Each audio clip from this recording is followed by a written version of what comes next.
দর্শক, শুরু হলো বাংলাদেশ ডেনিম এক্সপোর্ট 17তম আসর। বাংলাদেশ অ্যাপারেল এক্সচেঞ্জের আয়োজনে আইসিসিবিতে আয়োজিত হয়েছে 2 দিন ব্যাপী এই মেলাটি। সেখানে আছেন আমাদের সহকর্মী ফয়সাল মাহমুদ।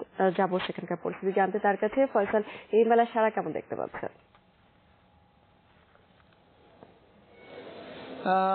স্মৃতি, প্রায় সকাল 11টার দিকে শুরু হয়েছে ডেনিম এক্সপো মেলা, যেটি বছরে দুবার হয়ে থাকে।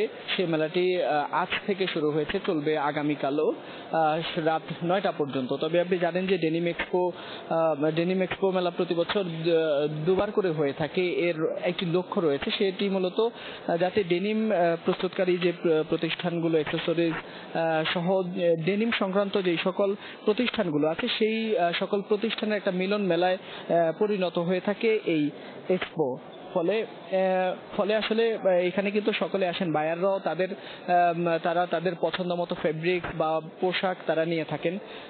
এখানে যেমন যদি বলি, বাংলাদেশ সহ চীন, রাশিয়া, ভারত, ইতালি সহ তুরস্ক, মোটামুটি অনেকগুলো দেশেরই প্রায় অর্ধশতাধিক প্রতিষ্ঠান কিন্তু এবারের ডেনিম এক্সপোতে অংশ নিয়েছে।